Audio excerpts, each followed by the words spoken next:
আসসালামু আলাইকুম ওয়া রাহমাতুল্লাহি ওয়া বারাকাতুহু।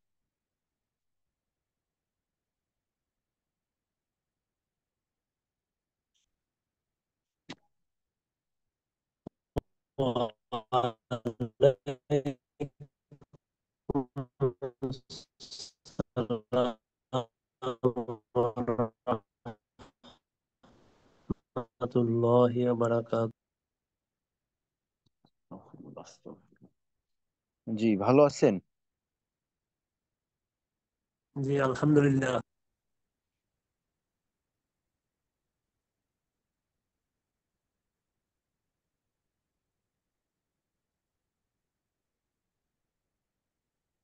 শোনা যাচ্ছে আমার কথা? উস্তাদ, আমি আপনাকে শুনতে পাচ্ছি, আপনি মনে হয় শুনতেছেন না। জি, এখন শোনা যাচ্ছে। হ্যাঁ, ওই নেটওয়ার্কের সমস্যা ছিল, আমি ওইখানে ওরকমটাই দেখতেছিলাম। তা আমি আলহামদুলিল্লাহ ভালো আছি। উস্তাদ কেমন আছেন? জি, আলহামদুলিল্লাহ ভালো আছি। আলহামদুলিল্লাহ। আচ্ছা, দুরূদ শরীফ পড়ে নিই ইনশাআল্লাহ। বিসমিল্লাহির রহমানির রহিম। আল্লাহুম্মা সাল্লি আলা মুহাম্মাদ ওয়া আলা আলি মুহাম্মাদ কামা সাল্লাইতা আলা ইব্রাহিম ওয়া আলা আলি ইব্রাহিম ইন্নাকা হামিদুম মাজিদ। اللهم بارك على محمد وعلى آل محمد كما باركت على إبراهيم وعلى آل إبراهيم إنك حميد مجيد. ربي زدني علما، ربي زدني علما، ربي زدني علما. رب اشرح لي صدري ويسر لي أمري واحلل عقدة من لساني يفقه قولي وبك نستعين يا مستعان. ربي يسر ولا تعسر وتمم علينا بالخير.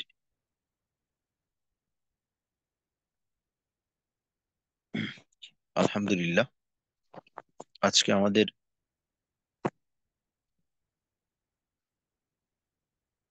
দশম ক্লাস। আজকের আলোচনার বিষয় হলো আমাদের কোরআন সহজে বোঝা পড়া, বুঝে পড়া, বোঝাপড়ার অর্থ ও ব্যাখ্যার ভূমিকা এবং সূরা মস্ক দ্বিতীয় পর্ব। বিগত গত ক্লাসে আমরা আলহামদুলিল্লাহ একটা সূরা, অর্থাৎ সূরা ফাতিহা, এটা কায়দা সহ পড়ার চেষ্টা করছি। সূরা ফাতিহা মস্ক করছি। তো আজকে ইনশাল্লাহ আমরা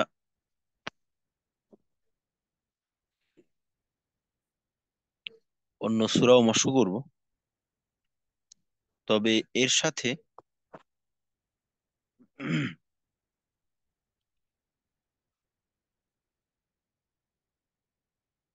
কোরআনের কোরআনের অর্থ ও ব্যাখ্যার ভূমিকা এই নিয়ে একটু আলোচনা করার চেষ্টা করবো ইনশাআল্লাহ। আস্তাগফিরুল্লাহ। তো আজকের আলোচনা শুরু করার আগে আমরা গত দিনের অর্থাৎ সূরা ফাতিহার তেলাওয়াতটা একটু শুনে নেওয়ার চেষ্টা করবো ইনশাআল্লাহ। জি, সূরা ফাতিহাটা একটু আপনারা তেলাওয়াত করে শোনাবেন। জি, একজনই শুরু করেন। আস্তাগফিরুল্লাহ।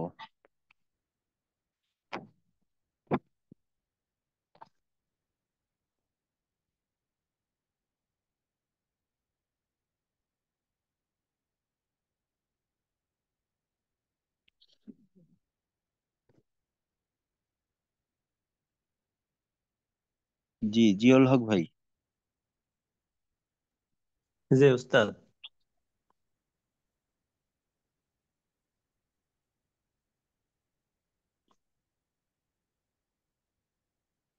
জি, শুরু করেন।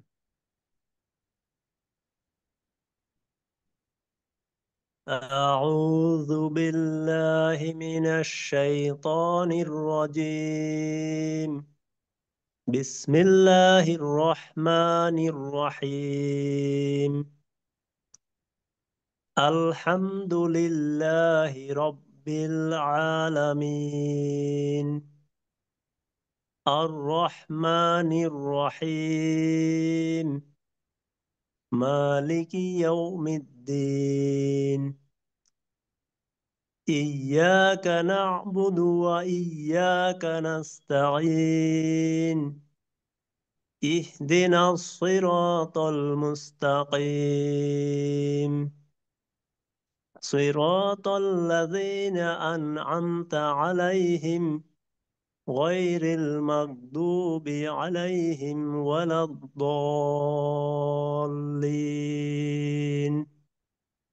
آمين. জি, মাশাল্লাহ, জাযাকাল্লাহ। ঠিক আছে।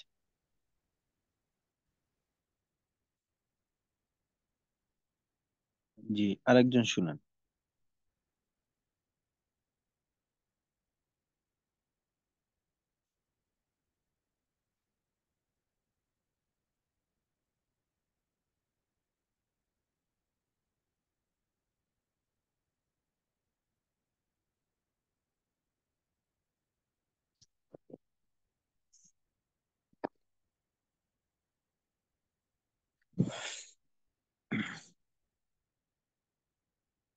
জি, শোনার মতো আর কি আছেন?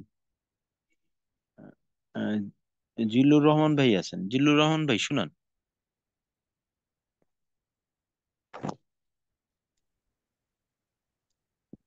আসসালামু আলাইকুম ওরহমতুল্লাহ।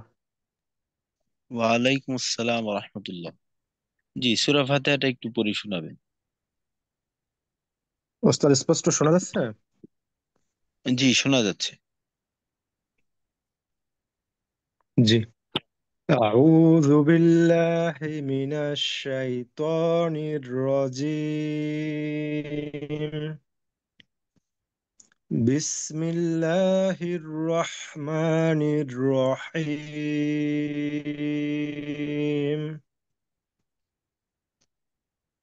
আলহামদুলিল্লাহি রাব্বিল আলামিন।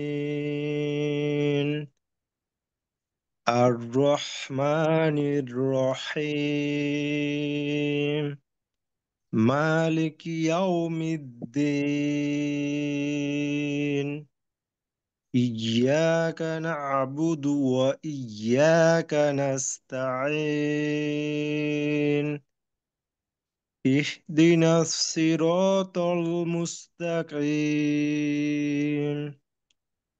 صراط الذين أنعمت عليهم غير المغضوب عليهم ولا الضالين.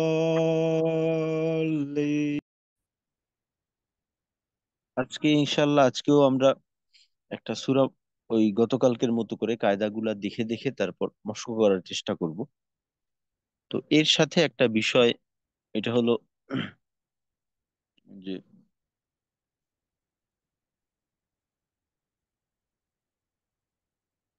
কোরআনের ক্ষেত্রে আমরা তো সাধারণত দেখা যায় যে কোরআন তেলাওয়াতের ব্যাপারে আমরা চেষ্টা করি অনেকে, তাও দেখা যায় যে সবাই না। যদি আমাদের বর্তমান পরিস্থিতিতে মুসলমানের সংখ্যা বেশি, অনেক দেখা যায় যে শত কোটি বা তারও বেশি, 100-150 কোটি মুসলমান আছে পুরো বিশ্বে। কিন্তু এর ভিতর থেকে যদি বাছাই করা হয় যে একেবারে ইসলাম চর্চা করে, ধর্ম চর্চা করে, এমন মুসলমানের সংখ্যা খুবই কম। যদি আমাদের আশপাশে তাকাই তাহলে হয়তো ওইভাবে 10% পাওয়াটাও কঠিন হয়ে যাবে, যারা কিনা জীবনের প্রত্যেকটা ক্ষেত্রে ইসলামের দিক নির্দেশনা অনুযায়ী চলার চেষ্টা করে। তো 10% মানুষ যদি নামাজি হয়ে থাকে, তো এদের ভিতর তিলাওয়াত সচেতন, এর আবার পার্সেন্টেজ করতে গেলে ওই 10%-এর থেকে হয়তো বের করলে 5% বা 10% পাওয়া যাবে। আর বাকি যে বিষয়টা নিয়ে আমাদের আলোচনা, যে অর্থ ব্যাখ্যা, তো ওই ক্ষেত্রে দেখা যাবে যে আরো কম। তো এইটার ভূমিকা কি বা এর প্রয়োজনীয়তা কেমন, তো এই ব্যাপারে আমাদের আরেকটু সচেতন হওয়া দরকার। এর কারণ হলো যে কোরআনের অর্থ এবং ব্যাখ্যা, এইটার ভূমিকা খুবই গুরুত্বপূর্ণ। কারণ কোরআনে কারিম এটা আমাদের জন্য ধর্মীয় নির্দেশনা, জ্ঞান, ধর্মীয় বিধিবিধান, দিক নির্দেশনা, এইটা পাওয়ার মূল মাধ্যম। আমরা ধর্মীয় ক্ষেত্রে আমাদের জন্য সবচেয়ে গুরুত্বপূর্ণ বিধান এইটা হলো কোরআন। কোরআনের পরে আসবে হাদিস। কোরআন এবং হাদিস এই দুইটাই। তো কোরআন আর হাদিসের ভিতর কোরআন সবচেয়ে বেশি গুরুত্বপূর্ণ। আমরা কোরআনের উপর আমল করব, কোরআনের ব্যাখ্যার প্রয়োজনে হাদিস দেখব। কিছু কিছু দিক নির্দেশনা আছে যেটা কোরআনের মাঝে ওইভাবে আলোচনা করা হয়নি। যেমন ধরেন, কোরআন নামাজের কথা বলা হয়েছে, কিন্তু নামাজটা আমরা পরিপূর্ণ নামাজকে কিভাবে আদায় করবো এইটা হাদিসে আমাদেরকে শেখানো হয়েছে। তো কোরআন হলো আমাদের মূল মাধ্যম, প্রধান মাধ্যম। সুতরাং আমরা যদি আমাদের জ্ঞান অর্জনকে তেলাওয়াত পর্যন্ত সীমাবদ্ধ রাখি, তো ওই ক্ষেত্রে তো কোরআন নাজিলের যে মূল উদ্দেশ্য, এটা আমাদের দ্বারা পাওয়া গেল না। কোরআন আল্লাহ রব্বুল আলামিন অবতীর্ণই করেছেন, নাজিল করেছেন যে আমরা কোরআনকে পড়বো, বুঝবো, জানবো। এখানে আল্লাহ আমাদেরকে কি বলতে চাচ্ছেন, আমাদেরকে কি নির্দেশ দিয়েছেন, কোন কাজের থেকে নিষেধ করেছেন, এইটা আমরা জানলাম না। তো সুতরাং কোরআনের অর্থ এবং ব্যাখ্যা এর গুরুত্বপূর্ণ ভূমিকা, কিন্তু এই ব্যাপারে আমরা একটু অসচেতন। তো এই জন্য আপনাদের প্রথম দিকেও বলছিলাম, সব সময় আমি যেটা বলি, জীবনে কমপক্ষে একবার হলেও অর্থ সহকারে কোরআন খতম দেওয়া। আর ব্যাখ্যাটাও প্রয়োজন, কারণ আমরা শুধু অর্থের মাধ্যমে, কোরআন হলো একটা জ্ঞানের ভান্ডার। জ্ঞানের ভান্ডারের বলা যাইতে পারে যে একটা কোডেড ভার্সন। এটার ব্যাখ্যা বিশ্লেষণের খুব প্রয়োজন। সাধারণ কোরআনের তর্জমা যদি আমরা দেখি, আমরা আসলে আমাদের জ্ঞানের মাধ্যমে কিছুই বুঝতে পারবো না। কোরআনকে ব্যাখ্যা করা হয় আহ, হাদিসের মাধ্যমে, কোরআনকে ব্যাখ্যা করা হয় কোরআনের মাধ্যমে, পরবর্তীতে হাদিসের মাধ্যমে। দেখা যায় যে কোরআনে একটা বিষয়ের আলোচনা করা হলো, ওই বিষয়টা সরাসরি ওই আয়াত দিয়ে বোঝাটা অসম্ভব। তো এই ক্ষেত্রে কোরআনের অন্য অন্য আয়াতে দেখা যায় একই বিষয় নিয়ে বিভিন্ন জায়গায় আলোচনা করা হয়। তো অন্যান্য জায়গায় যে আলোচনা আসছে এই বিষয় নিয়ে, ওইগুলাকে একসাথ করে তারপর এটা বোঝার চেষ্টা করা। তো এখন আমি একজন সাধারণ মানুষ, তো আমি যে আয়াত পড়তেছি এই আয়াত সম্পর্কেই আমার ধারণা নেই। অন্য কোন আয়াতে আলোচনা করা হলো এটা তো আমার না জানাই স্বাভাবিক, বা জানাটা অসম্ভব বিষয়। তো এটা আমরা বিভিন্ন গ্রহণযোগ্য আলেমদের দ্বারা লেখা যে সমস্ত তাফসির আছে, ওই তাফসিরের মাধ্যমে আমরা এগুলা এইটা বুঝতে পারবো বিষয়টা। তো এই জন্য তাফসিরের প্রয়োজন আছে। কারণ শুধুমাত্র অর্থ পড়লাম, অনেক ক্ষেত্রে দেখা যায় যে কোরআন একেবারে শাব্দিক অর্থ যদি পড়া হয়, তো বিষয়টা আহ, সাধারণ মস্তিষ্কের মাধ্যমে, যে মস্তিষ্ক কোরআন হাদিসের জ্ঞান শূন্য, আমাদের মস্তিষ্ক বলা যাইতে পারে এক হিসেবে কোরআন হাদিসের জ্ঞান শূন্য। তো আমাদের এই মস্তিষ্কের মাধ্যমে ওইটা বোঝা সম্ভব হবে না। তো এই জন্য তাফসীরের প্রয়োজন। অনেক ক্ষেত্রে দেখা যায় যে কোরআনের একটা আয়াতের শাব্দিক অর্থের দিকে যদি তাকানো হয়, এর কোন পরিস্থিতিতে এটাকে এই আয়াতটা অবতীর্ণ হয়েছে, যেটাকে বলা হয় শানে নুজুল বলা হয়। একটা সূরা বা একটা আয়াত একটা অবস্থার একটা ঘটনার পরিপ্রেক্ষিতে অবতীর্ণ। তো এই বিষয়টাও জানার প্রয়োজন হয়। ওই পরিস্থিতিটা যদি আমি বুঝতে না পারি, তখন এই কথার দ্বারা কি বোঝানো হইলে এইটাই বুঝতে পারবো না। তো ব্যাখ্যার প্রয়োজন। যেমন স্বাভাবিকভাবে আমরা ধরি যে আমি কাউকে বললাম যে আমার পানির প্রয়োজন, আমাকে একটু পানি দাও। তো পরবর্তীতে কেউ শুনলো যে আমি পানি চাইছিলাম, একটা সময় আমি কারো কাছে পানি চাইছিলাম। তো তৃতীয় যে ব্যক্তি, সে আসলে এই যে পরিস্থিতিতে চাওয়া হয়েছিল, যার কাছে চাওয়া হয়েছিল, এই ব্যাপারে তার জানা নেই। সে জানলো যে পানি চাওয়া হয়েছিল।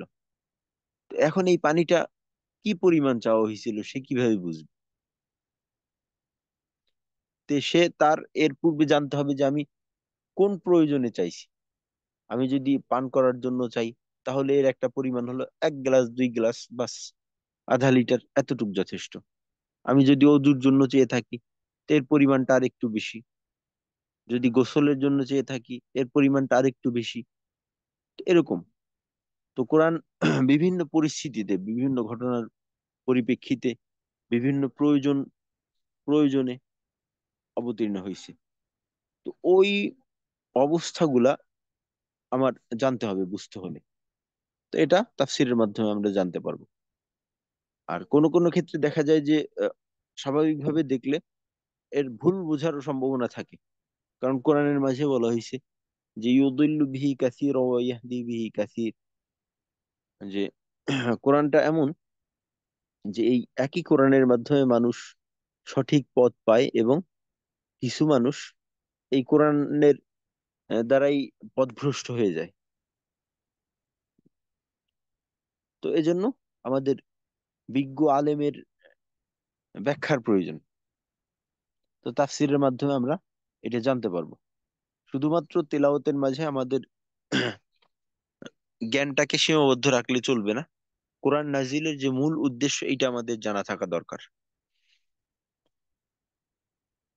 কারণ কোরআন আমাদের জীবনের সব ক্ষেত্রের জন্য নির্দেশনা আছে কোরআনের মাঝে। এর অর্থ ব্যাখ্যা এটা সঠিকভাবে বুঝলে আমরা মানুষ মানব সমাজ আহ, সৎ পথে চলতে পারবো। অনেক সময় দেখা যায় যে একটা মানুষের মনের অবস্থা এটা সবসময় একরকম থাকে না। কিছু ভালো কথা শুনলে মনটা নরম হয়, কিছু সুসংবাদ শুনলে মানুষ আগ্রহী হয়, কিছু ভয়ের কথা শুনলে মানুষ সচেতন হয়। তো কোরআনে এই সমস্ত বিষয় আছে। কোরআনে মানুষকে আগ্রহী করার জন্য বিভিন্ন পুরস্কারের কথা উল্লেখ করা আছে, জান্নাতের বিবরণ আছে, আত্মিক প্রশান্তির কথা আছে। তো এগুলো শুনলে আমরা আগ্রহী হব, আমাদের মাঝে আগ্রহ তৈরি হবে। আর এটা হলো একেবারে আল্লাহ রাব্বুল আলামিনের কথা। একজন সাধারণ মানুষের ওয়াজ শুনলাম আমি, সে তার মতো করে স- ঠিক কথাই বললো, হক কথাই বললো। কিন্তু একটা ব্যক্তি বলতেছে, একজন ব্যক্তি আমাকে বুঝাইতেছে। বুঝানোর ক্ষেত্রে আল্লাহর থেকে বড় এটা তো কল্পনায় আসে না।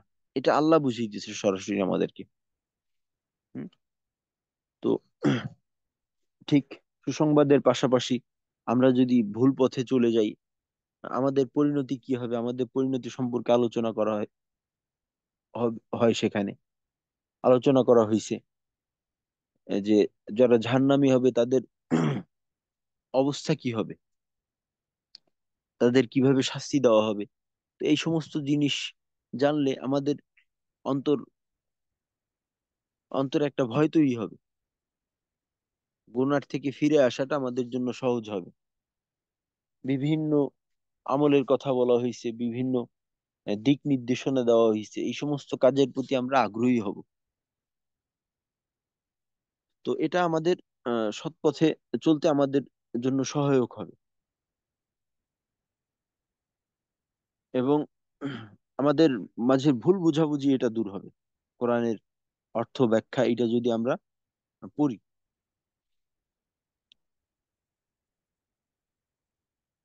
আর আরেকটা বিষয় হলো, এই ক্ষেত্রে একটা অনেকের ধারণা থাকে যে আমি তো আসলে আরবি ওইভাবে বুঝি না, বা আরবি কোনো মতে পড়তে পারলেও একটা শব্দের অর্থ আমি করতে পারি না। তো শুধুমাত্র আরবি ভাষা জানলেই যে গভীর অর্থ বোঝা সম্ভব, বিষয়টা কিন্তু এমন না।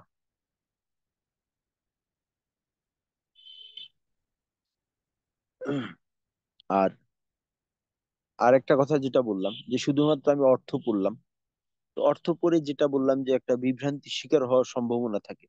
তো এই ক্ষেত্রে তাফসির আমাদেরকে এই যে ভুল বোঝাবুঝির একটা ব্যাপার থাকে, ভুল ব্যাখ্যা, দেখা যাইতে পারে যে আমি তাফসির সম্পর্কে আমার ধারণা নেই, একটা আয়াত পড়লে আমার মাঝে একটা ভুল ধারণা তৈরি হতে পারে যে আমাদের তো এইটা এমনটা শিখানো হয় বা কিছু, এইখানে এরকম বলা হয়েছে, তো এটা এমন একটা বুঝতে হইতে পারে।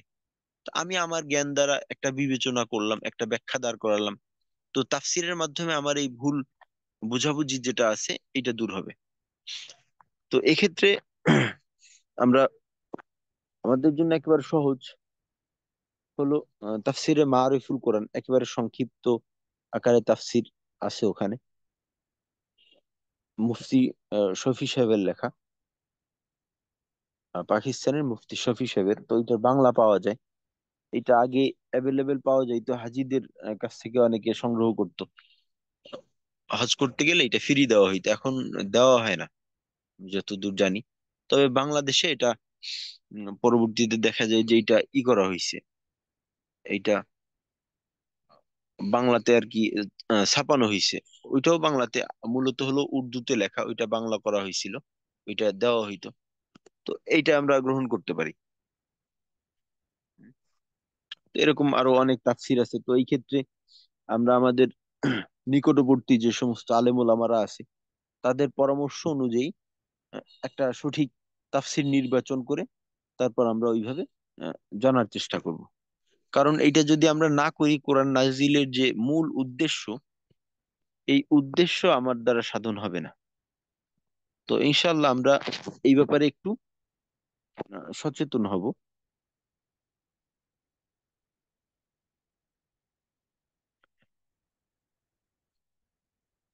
আচ্ছা, তো ইনশাল্লাহ আহ, যেটা বললাম যে আমাদের জন্য শুধুমাত্র তেলাওয়াতটা যথেষ্ট না, আমাদের জন্য কোরআনের অর্থ এবং উম, কোরআনের তাফসির এই ব্যাপারেও জানা থাকা দরকার। তো ইনশাল্লাহ এটা আমরা মনস্থির করব, আর সময় করে প্রতিদিন একটু একটু করে পড়ার চেষ্টা করব। আর একটা বিষয় যেটা থাকে, যে অর্থ না বুঝে যে আমরা পড়ি, অনেকের অনেকে আবার বলেও যে অর্থ না বুঝে পড়লে আসলে কোনো লাভ লাভ নেই। আসলে বিষয়টা মোটেও এমন না। অর্থ না বুঝেও যদি পড়েন আপনি, তো এই ক্ষেত্রেও আপনার লাভ আছে। অর্থ বুঝে পড়লে বেশি হবে, অর্থ না বুঝে পড়লে কম হবে। তবে অর্থ না বুঝে পড়লে যে তেলাওয়াতের সওয়াব হবে না, এটা একেবারেই সম্পূর্ণ ভুল একটা ধারণা বা ভুল একটা কথা। তো এমনটা না, কারণ কোরআনের প্রত্যেকটা অক্ষর তেলাওয়াতের মাধ্যমে 10টি করে নেকি পাওয়া যাবে। কোরআনে এমনও কিছু আছে যেটা কিনা আসলে কোনো মানুষে জানে না, আল্লাহ রাব্বুল আলামিন এইটা সাধারণ উম্মতকে জানায়নি। যেমন ধরেন সূরা বাকারার আলিফ লাম মিম, এর অর্থ কি? এর অর্থ কোরআনেও বলা হয়নি, হাদিসেও বলা হয়নি এর অর্থ। তো এর অর্থ কি এই যে আমি যদি আলিফ লাম মিম তেলাওয়াত করি আমি সওয়াব পাবো না? এটা তো কোরআনের একটা অংশ। এখানেও আমার সওয়াব হবে। তো অর্থ না বুঝে পড়লেও লাভ আছে। তবে ওই যেটা বললাম, যে মূল উদ্দেশ্য, এর থেকে আমরা দূরেই রয়ে গেলাম। তো ইনশাল্লাহ আমরা এই কোরআনের তর্জমা এবং অর্থ এগুলা অল্প অল্প করে জানার চেষ্টা করব। তো গতকালকে আমাদের আলোচনা হয়েছিল যে সূরা ফাতিহার কায়দাগুলা নিয়ে, এবং আমরা মশকও করছিলাম। তো আজকেও ইনশাল্লাহ আমরা একটা সূরা মশক করব।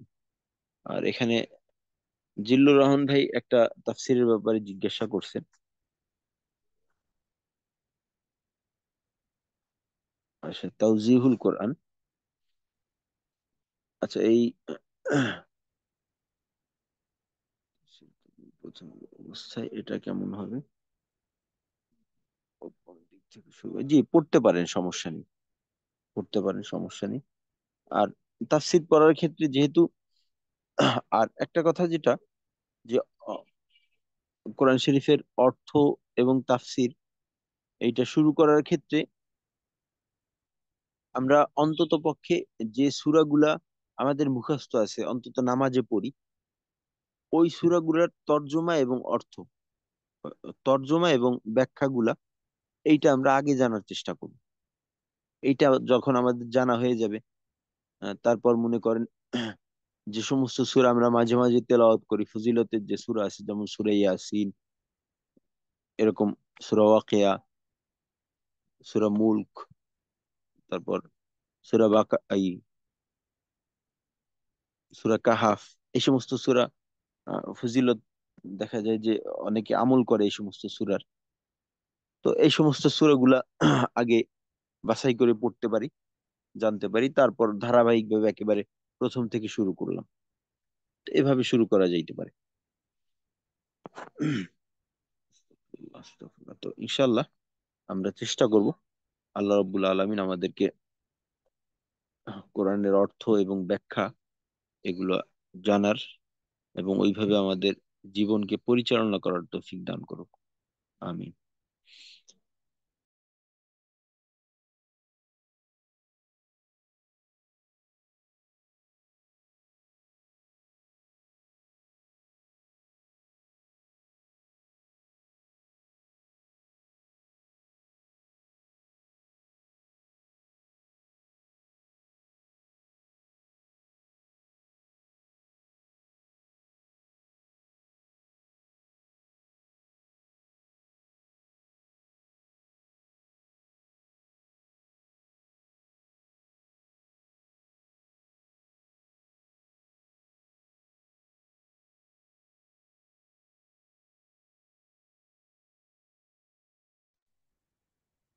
আসসালামু আলাইকুম রহমতুল্লাহ। জি, লাইন ডিসকানেক্ট হয়ে গেছিল আমার। ওয়ালাইকুম আসসালাম ওয়া রাহমাতুল্লাহ। আস্তাগফিরুল্লাহ।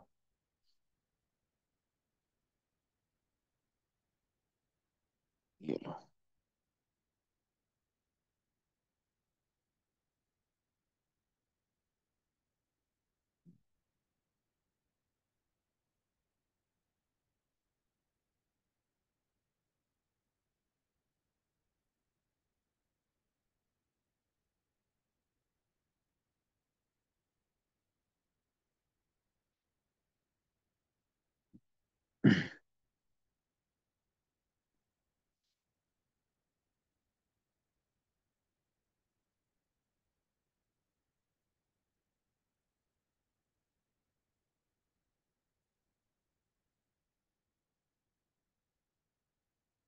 আচ্ছা, গতকালকে তো আমরা সূরা ফাতিহা, এইটা এটার কায়দাগুলো দেখার চেষ্টা করছিলাম। তো আজকে ইনশাল্লাহ আমরা সূরা ফাতিহা যেহেতু আমাদের সবার মুখস্থ আছে, মুখস্থ বাড়ি, তো এমন একটা সূরার কায়দা সহকারে মশকু করার চেষ্টা করি, যেটা আসলে আমরা সব সময় মশকু করি না। তো আজকে ইনশাল্লাহ আমরা সূরা দোহা, এই সূরাটার কায়দাগুলা দেখে তারপর ইনশাল্লাহ মশকু করার চেষ্টা করব। আচ্ছা, তো গতকালকের মতো আপনারা আহ, একটু কায়দা নির্ণয় করে আমাকে শোনাবেন। শোনানো বলতে আসলে আমরা সবাই একে অপরের সহযোগিতার মাধ্যমে কায়দাগুলো একটু বের করার চেষ্টা করব। এটা আমাদের সবার জন্য পরীক্ষা, একজনের জন্য না, সবার জন্য। আচ্ছা, কে শুরু করবেন?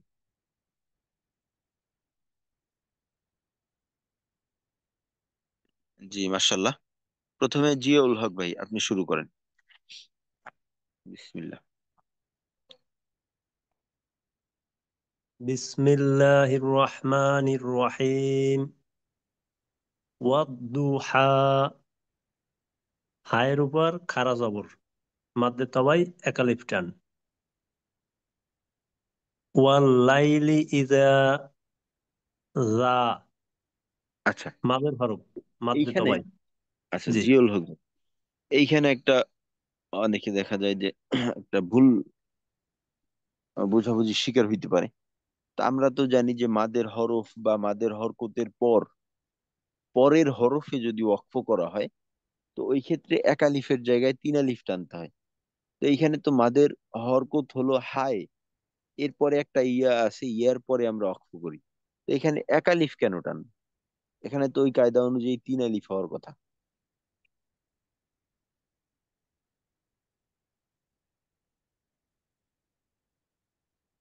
উস্তাদ, এরকম অনেক আগে আপনি বলছিলেন কিন্তু মনে পড়তেছে না। এরকম খালি ইয়ে থাকলে একালিফ টান হয়, এরকম একটা নিয়মের কথা বলছিলেন। আচ্ছা, যাই হোক, এইখানে আমরা আমাদেরকে এইভাবে বুঝ দিতে পারি যে আমরা কিন্তু মূলত অক্ফটা এর পরের হরফে করতেছি না, ওই হরফটা লেখার মাঝে আসছে কিন্তু পড়ার মাঝে আসেনি।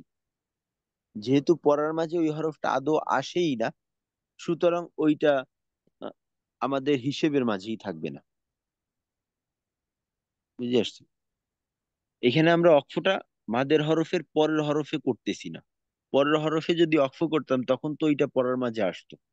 যেমন ধরেন আহ, বিসমিল্লাহর মাঝে বিসমিল্লাহির রহমানির রহিম, মিমে আমরা অক্ফ করি। মাদের হরফের পরে হলো মিম, তো মিমে অক্ফ করি, এই মিমটা পড়ার মাঝে আসে। কিন্তু এইখানে যে অক্ফটা আমরা করি, এইখানে ওয়াকফটা আসলে আমরা মাদের হরফের পরের হরফে করি না, ওই হরফটা আসলে লেখার মাঝেই আসে, পড়ার মাঝে আসেই না, সুতরাং ওইটা আমাদের এই হিসেবে আসবেই না। জি, ঠিক আছে। তারপর ওয়াল লাইলি ইযা, যায় একালিফ টান, মাদের হরফ। আচ্ছা, এর হ্যাঁ। আগে ওয়াল লাইলি, এইখানে কোনো কায়দা আছে কিনা? জি উস্তাদ, জবরের বামে যজমালা ইয়া, লিনের হরফ। লিনের হরফ একটু নরম করে পড়তে হবে। জি। আচ্ছা, তারপর সাজা, জায়ের উপর খাড়া জবর, মাদ্দে তবাই একালিফ টান। জি, মা, জবরের বামে খালি আলিফ, একালিফ মাদ, মাদ্দে তবাই। ওয়াদ্দা আকা রব্বুকা ওয়ামা, মাদ্দে তবাই। কলা। আচ্ছা আচ্ছা জি আচ্ছা, উস্তাদ। ধারাবাহিক ভাবে খেয়াল করবো। মা, এখানে একটা পেলাম। ওয়াদ্দা হাকা, এখানে ওইভাবে কিছু নেই। রব্বুকা, এখানে একটা বিষয় আছে কিন্তু, জি উস্তাদ, র মোটা। র মোটা। আচ্ছা, র মোটা। তারপর ওয়ামা, ওয়ামা কলা, কলা কত টান নাই, লামে একালিপ টান, খারা জবর। একালি। আচ্ছা,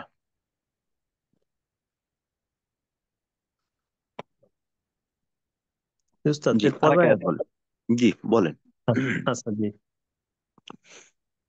ওয়ালাল আ, ওয়ালাল আখিরাতু, আ একালিপ টান, মাদ্দে তবাই। খয়, খয়রুল্লাকা। রও কিন্তু মোটা হবে। জি। আখিরাতু, গেল। জি র তারপর মোটা। রমটা, জি। খয়রুল্লাকা, এখানে আহ, নুন সাকিন, নুন সাকিনের পরে লাম, গুণ্য হবে না। আচ্ছা আচ্ছা, একটা কিন্তু লিনের হরফ বাদ পড়ে গেল। হয় নরম করে পড়বো। তারপর রুল লাকা, এখানে নুন সাকিন না তানবিন, নিয়ম একই, ঠিক তানবিন, আছে, জি তানবিন। উস্তাদ। তো লাম আসছে, এটাকে বলে হয়েছে ইদগামে বেলা গুন্না, র লাম। বেলা, তার নুন সাকিন তানবিনের পর আসলে গুন্না ছাড়া মিলেই পড়তে হবে, তো আমরা পড়লাম খৈরুল্লাকা। আচ্ছা, পেলাম। তারপর মিনাল, এখানে নেই মিনাল, উলা। তারপর উলার মাঝে কি কায়দা? উ, পেশের বামে, আহ, পেশের পরে যজমালা ওয়াও, এখানে মদ্দে তবাই একালিপ টান, মাদের হরফ। লা, লামের উপর খাড়া জবর একালিপ মাদ।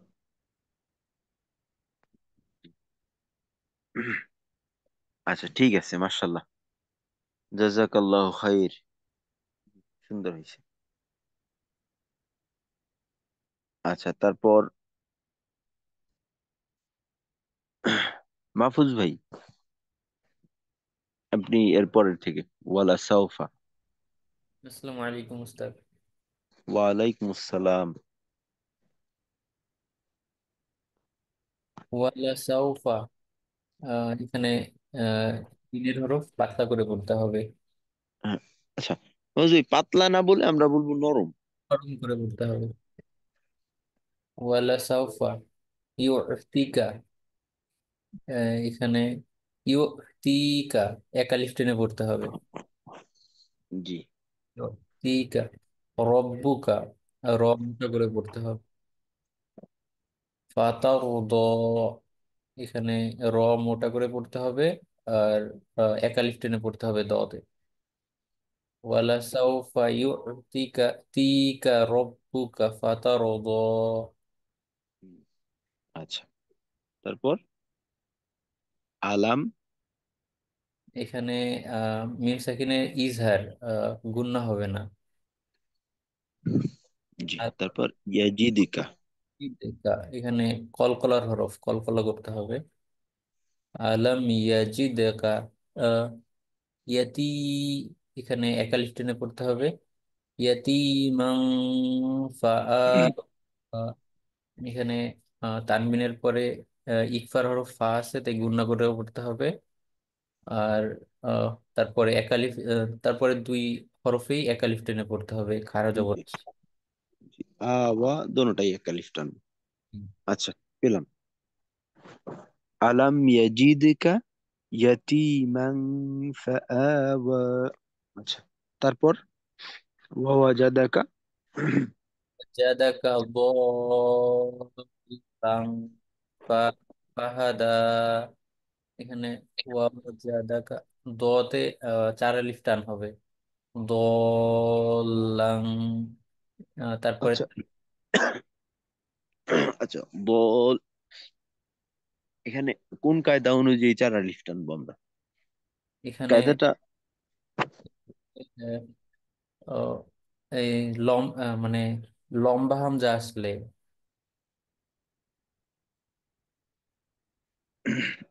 আচ্ছা, লম্বা হামজা তো না, মাদের আরেকটা বিষয় আছে না? মাদের হরফের পরে একই অন্য শব্দের শুরুতে লম্বা হামজা আসলে, এখানে তো হামজাই আসে নাই।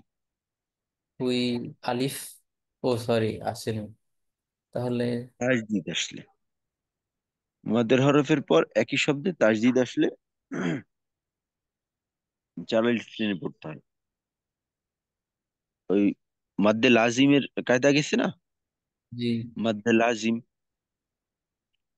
যে ইসের আহ, মাদ্দে লাজিম কালমি মুখাফফাফ, মাদ্দে লাজিম কালমি মুসাক্কাল, যে মাদের হরফের পর একই শব্দে জজম অথবা তাজদিদ আসলে চারা লিফট টেনে পড়তে হয়।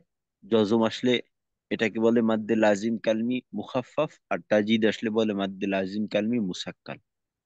তো ওই কায়দা অনুযায়ী এখানে চারা লিফট নেবো, বল। আচ্ছা, পেলাম। তারপর তানবিনের কায়দাটা কি হবে এখানে? ইকফা হবে। তানবিনের পরে ইকফার হরফ ফা আসছে, তাই গুণনা করে পড়তে হবে। দলাং ফাহাদা, দাতে এক আলিফ টান হবে তালে। জি। ওয়াজাদাকা দাল্লান ফাহাদা। তো তিনটা কায়দা পাইলাম। আচ্ছা, আর পরের আয়াতটাও বলেন। তো এইখানেও আবার ওই ওয়াজাদাকা ওই শব্দটাই আসছে। তো এখানে হ্যাঁ, তারপর আ ইলাং ফাগনা, আইনের ওখানে চার আলিফ টানতে হবে।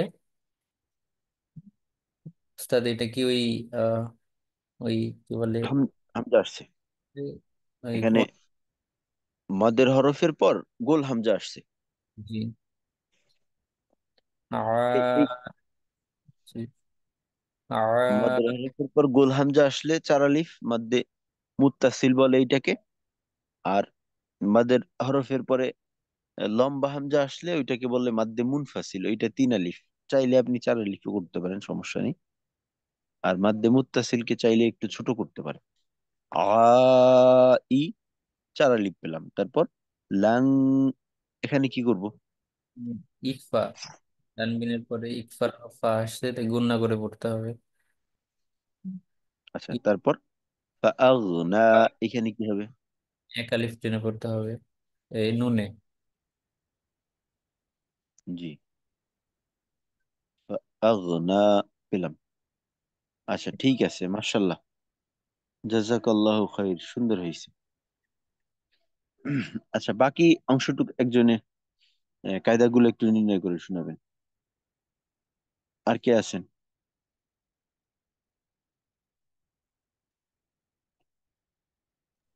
আসসালামু আলাইকুম ওস্তাদ, আমি একটু বলবো। জি, অবশ্যই ফরহাদ ভাই। ওয়ালাইকুম জি, আসসালাম। 9 নম্বর আয়াত থেকে না ওস্তাদ? হ্যাঁ, 9 নম্বর আয়াত থেকে। যেখানে ফাআম, আয়াতের শুরুতে ফাআম্মাল, এখানে মিম তাসদীদ ওয়াজিব গুণা হবে। ওয়াজিবুন। আচ্ছা। ফাআম্মাল ইয়াতি, এখানে তীর, এখানে এক আলিফ টান হবে, জেরের বাম পাশে ইয়া সাকিন। ইয়াতিমা ফালা, এখানে লাম আলিফ আর মাদের হরফ, এখানে এক আলিফ টান হবে। ফালা তাকহা, এখানে কফ, এই কলকলার হরফ, কলকলা করতে হবে। জি, তারপর সর্বশেষ হার। এরপরে হাওর, এটা জবরের পরে র সাকিন আসছে, এই রটা মোটা করে পড়তে হবে, মানে ওয়াকফটা মোটা করে হবে। হাও, তাকো হাও। জি। তারপরে আয়াত তারপর ওয়া আম্মাল, এখানেও সেম একই রকম, মিমে তাসদিদ আসছে, ওয়াজিব গুন্না হবে। ওয়া আম্মাসা, এখানে মাদার হরফের পরে গোল হামজা আসছে, চার আলিফ তিনটা নিয়ে করতে হবে। এটা হলো মধ্যে মুনফাসিল, মুত্তাসিল। ও মুত্তাসিল, হ্যাঁ, দুঃখিত। লম্বা হামজা আসলে মুনফাসিল, এই মুনফাসিল, গোল হামজা গোল আসলে হামজা আসছে মুত্তাসিল। মুত্তাসিল। জি, ওয়া আম্মা সাইলা ফালা, এখানেও লাম আলিফ, এখানে আমাদের হরফ এক আলিফটা নিয়ে পড়তে হবে। তান তান হাও, এখানে নুন সাকিন, এটা ইজহার হবে, আহ, গোল হা আসছে। আর জি, রটা মোটা হবে, মোটা করে ওয়াকফ করতে হবে। তান হাও। পরবর্তী আয়াতে ওয়া আম্মা, এখানে এই মিম তাসদীদ ওয়াজিব গুণ, ওয়াজিব গুণনা করে, ওয়াজিব গুণনা হবে। পাশাপাশি এখানে টানও হবে না আছে জি। ওয়া আম্মা, জি, জি, জি, টান হবে মাদের এখানে হরফের। এক আলিফ টান হবে। বিনিআমাতি রব, জি, রব্বিকা ফাহাদ্দিস, এখানে নর্মালি পড়া হবে পরবর্তীতে। জি। ওয়া আম্মা বিনিয়ামাত ওয়া আম্মা রব্বিকা। বিনিআমাতি রব্বিকা ফাহাদ্দিস। আচ্ছা, এখানে শুধু রব্বিকা এই রটাকে একটু মোটা করে পড়তে হবে আর কি, আর বাকি সব ঠিক আছে। জি জি আস্তাদ। আচ্ছা ঠিক আছে, মাশাআল্লাহ, জাযাকাল্লাহু খাইর, সুন্দর হয়েছে। আচ্ছা এখন তাহলে গতকালকের মতো আমরা এই সূরা দোহা এটাকে একটু মশকু করার চেষ্টা করি ইনশাল্লাহ সবাই মিলে। তো সবাই পড়বো, আর বাকি যাদের সুযোগ আছে রেকর্ডিং ওই অডিও আমরা চালু করে রাখি, অডিও চালু করে নিই, চালু করে একসাথে পড়বো ইনশাল্লাহ।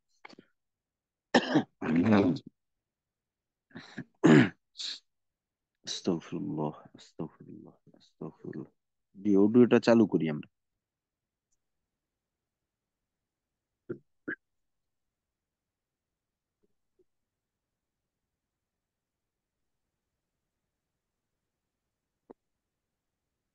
আস্তাগফিরুল্লাহ।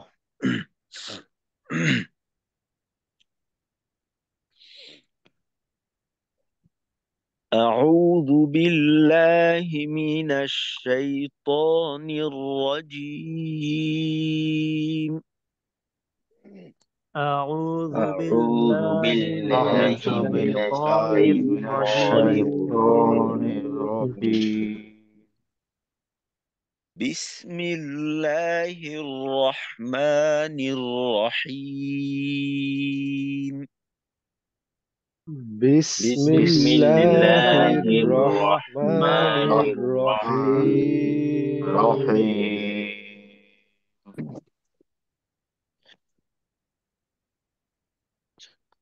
والضحى. والضحى. والضحى.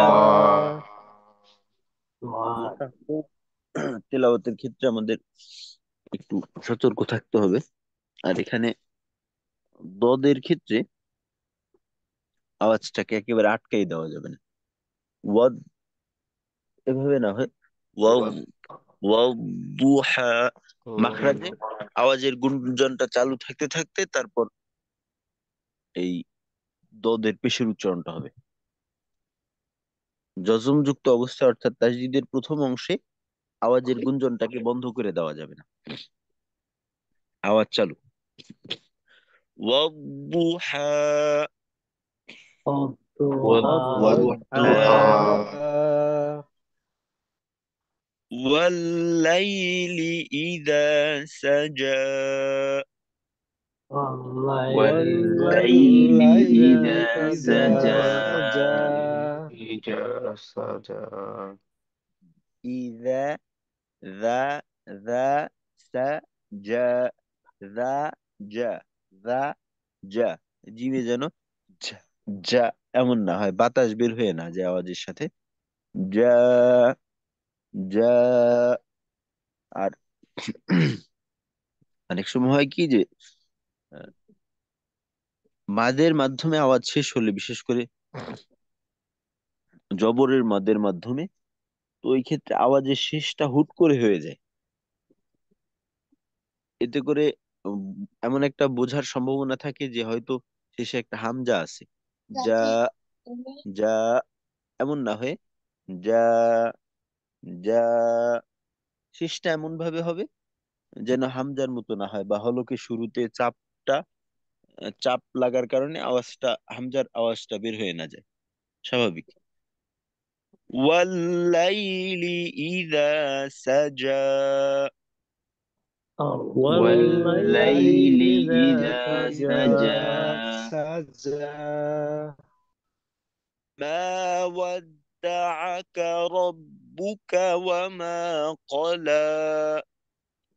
ما ما ما ودعك ودعك ودعك ربك ربك ربك وما وما وما قلى. قلى. قلى. قلى قلى قف ঠোঁট খোলা রেখে, কোয়ালা কোয়ালা না হয় কো না, ক ক, একেবারে ঠোঁটের অবস্থাটাকে প্রত্যেকটা উচ্চারণের যেভাবে হওয়ার কথা ওইভাবে হবে, যেন কোনো পরিবর্তন না করি আমরা। ما ودعك ربك وما قلى. ما ما ما ودعك ودعك ودعك ربك ربك وما ربك وما قلى. قلى. وما قلى. قال بس. وللآخرة خير لك من الأولى. وللآخرة وللآخرة خير خير لك لك من خير من الأولى. لك الأولى. من الأولى. آخرة র মোটা খ মোটা খয়রুল, এখানেও খ মোটা র মোটা, তো মোটার দিক খেয়াল রাখতে হবে। وللآخرة خير لك من الأولى. وللآخرة وللآخرة خير خير لك لك من من الأولى. الأولى. ولسوف يعطيك ربك فترضى. ولسوف ولسوف ولسوف يعطيك يعطيك يعطيك ربك ربك ربك فترضى. فترضى. فترضى. এখানে কয়েকটা জায়গা ইউতি তি তি যেন তি হয়ে না যায়, তায়ের মতো না, তি না, তি একটা বিষয়। তারপর হলো তার ব, তার ব, রয়ের আওয়াজটা মাখরাজে আটকায় রাখা যাবে না, আওয়াজটাকে তার, রয়ের গুঞ্জনটাকে চালু রেখে। আর ব তো মোটা। ولسوف يعطيك ربك فترضى. ولسوف ولسوف ولسوف يعطيك يعطيك يعطيك ربك ربك ربك فترضى. فترضى. فترضى. তার ব, ঠোঁটটা কিন্তু টান টান থাকবে। তা, র, ব, তিনোটা আওয়াজে ফাতার ব, বরঞ্চ পুরা এই শব্দটাতেই ফাতার ব, ঠোঁটটাকে টান টান রেখে, ঠোঁটের যে দুই কিনারা এটা কাছাকাছি আসবেই না, একেবারে মুচকি হাসি দেওয়ার সময় যতটা দূরত্বে থাকে অতটা দূরত্বে রেখে, ততটা দূরত্বে রেখে আমাদের এই অংশটা পড়তে হবে। ولسوف يعطيك ربك فترضى. ولسوف يعطيك يعطيك ربك ربك فترضى. فترضى. ألم يجدك يتيما فآوى. ألم ألم يجدك يجدك يجدك يتيما يتيما فآوى. فآوى. فآوى. ألم يجدك يتيما فآوى.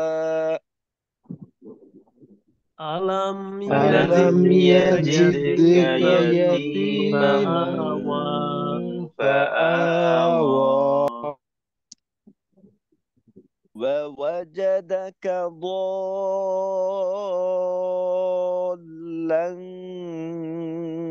فهدى. ووجدك ووجدك ووجدك ضالا ضالا فهدى. فهدى. ووجدك ضالا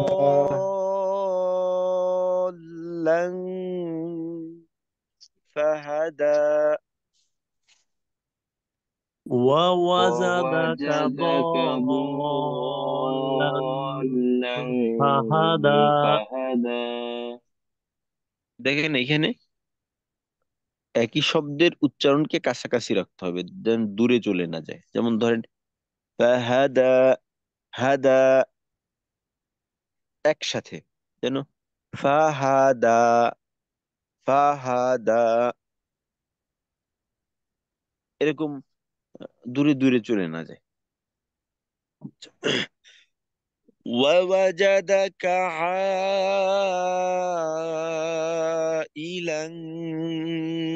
فأغنى.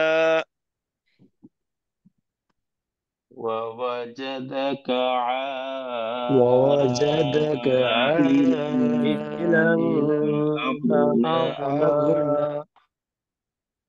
গইন আসছে, গইনে ওই দদের মতো আওয়াজকে মাখরাজে আটকানো যাবে না, আওয়াজের গুঞ্জন চালু রাখতে হবে। আগ, আগনা, আগনা, এমন করে। ووجدك عائلا فأغنى ووجدك ووجدك عائلا عائلا فأغنى. فأغنى فأما اليتيم فلا تقهر فأما اليتيم فلا تقهر না, তাক, তাক, তাক, এমন, তাক, ঠোঁট খোলা রেখে। فأما اليتيم فلا تقهر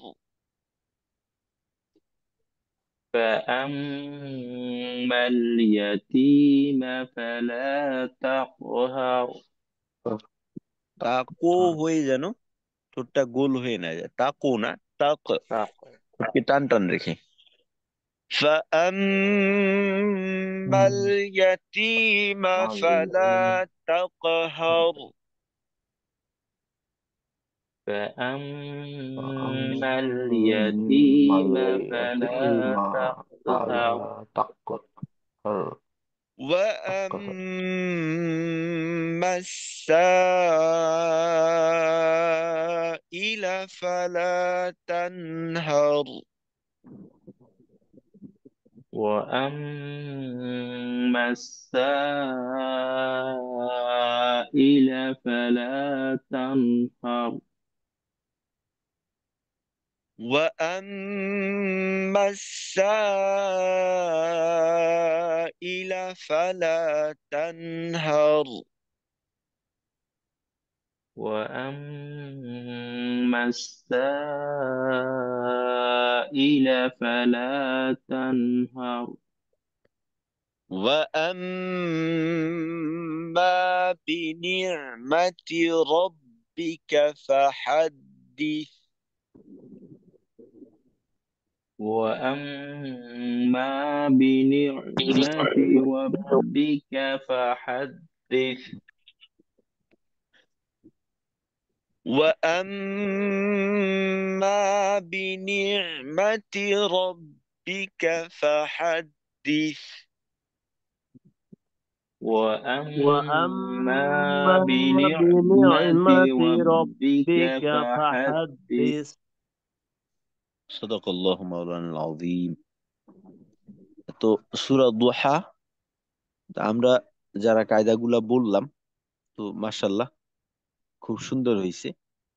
যারা বলি নেই, যদি দুর্বলতা থেকে থাকে তো এইভাবে আমরা সূরা দুহার প্রত্যেকটা কায়দাকে নিজে নিজে নির্ণয় করার চেষ্টা করব। আর এই সূরা দুহাটা ইনশাআল্লাহ আমরা প্রত্যেকে তিলাওয়াত করে, যদি দুর্বলতা থেকে থাকে, কায়দার মাঝে সমস্যা থাকে, তো এটা ঠিক করে আমাকে আগামীকালকে ক্লাসের আগে শোনাবেন ইনশাআল্লাহ। আজকে তাহলে এতটুকুই থাক। তো আজকের যে বিষয়টা নিয়ে আলোচনা হলো, তো এই ব্যাপারেও আমরা একটু খেয়াল করব, ফিকির করব ইনশাআল্লাহ,